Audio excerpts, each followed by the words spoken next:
Bom, pessoal, eu intitulo essa reflexão de hoje com a seguinte frase: Você não precisa sofrer sozinho. Jesus bem sabia disso e por isso resolveu compartilhar aquele momento. Eles tinham acabado de ter o jantar de Páscoa, Jesus orou pelos discípulos e eles foram até o Getsemane, ao monte do Getsemane. E todos os discípulos foram com Jesus. Mas Jesus pediu para que Pedro, Tiago e João subissem até um pouco mais adiante com ele para orarem. E Jesus ali reconhece a sua humanidade, reconhece que é bom que ele compartilhe esse momento, que é bom que não sofra sozinho.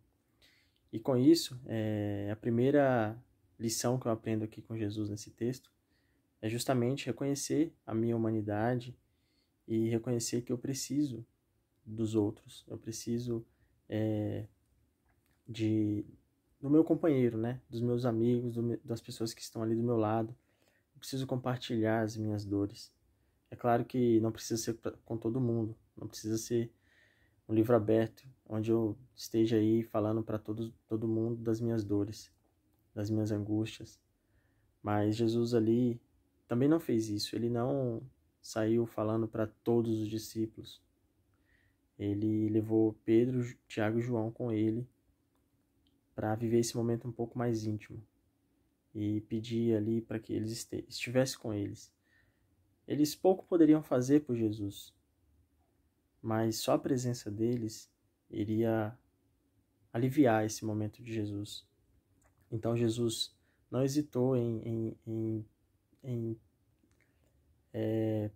ter esse momento com os discípulos, com Pedro, Tiago e João. Jesus não hesitou em contar com essa companhia deles. E a primeira lição que eu tiro é esta: que nós possamos também, a espelho de Jesus, compartilhar nossas dores com pessoas que nós confiamos, com amigos, e também que nós possamos reconhecer essa nossa humanidade.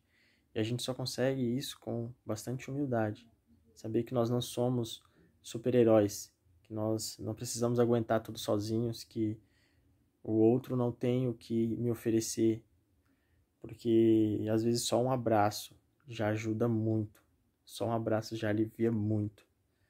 E que nós possamos sair desse casulo que às vezes redoma a nossa mente, o nosso coração, e possamos compartilhar mais com o outro e com pessoas que nós confiamos. O segundo aprendizado que eu encontrei é que Jesus expressa a sua vontade diante de Deus. Jesus diz: olha, Pai, está muito difícil, eu estou muito triste. O texto chega a dizer que aquela tristeza de Jesus é uma tristeza de morte. Então Jesus estava passando por um momento muito, muito doloroso. Ele pede para que o Senhor afaste aquele cálice dele.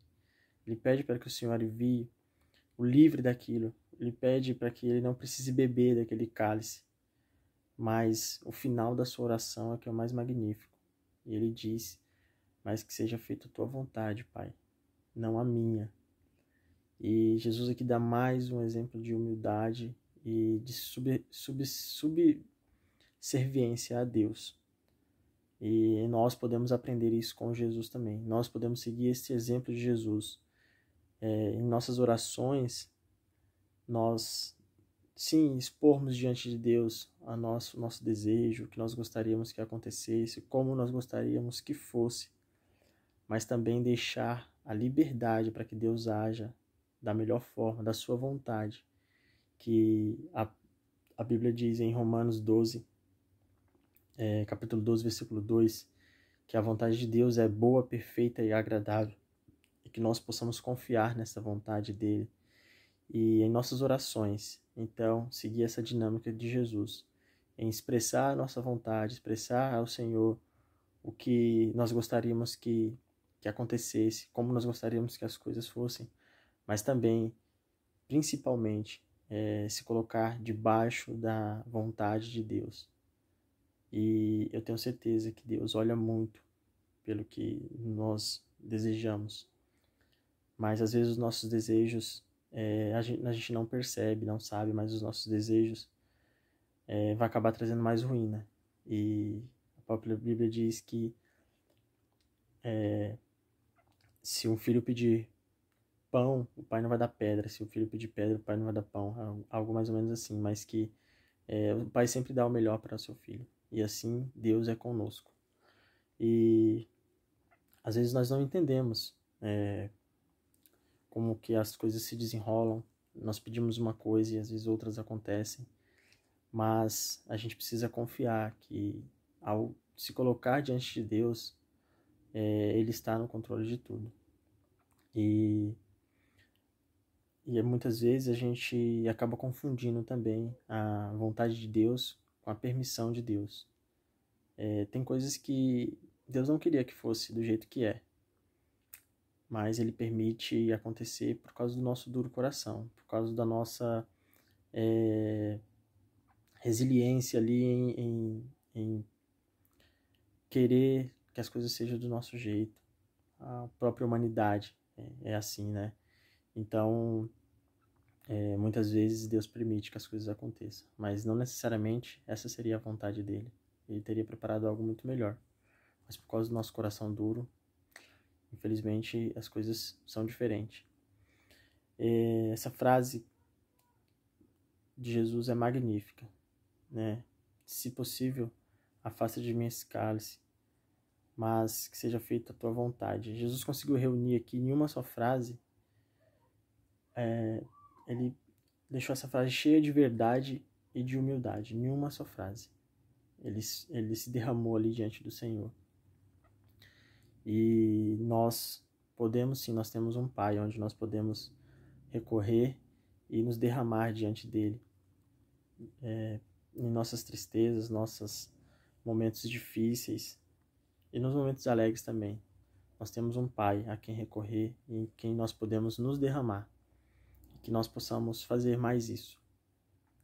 O terceiro ensinamento aqui que eu encontrei é que nós precisamos estar sempre em oração. O próprio Jesus, com a sua tamanha sabedoria, mesmo sabendo de tudo, como iria acontecer, como deveria ser, ele não deixa de orar, não deixa de recorrer ao Senhor, não deixa de viver aquele momento com o Pai, de se derramar, de colocar os seus medos, suas angústias diante de Deus. Que nós possamos fazer isso. A oração nos prepara para momentos difíceis. Ao orar, a gente se alivia. A oração nos faz refletir nós mesmos, quem somos. E a oração nos liberta e nos orienta. A oração também nos faz olhar como um espelho quem nós somos e quem Deus é. Nós possamos, então, recorrer a essa arma poderosa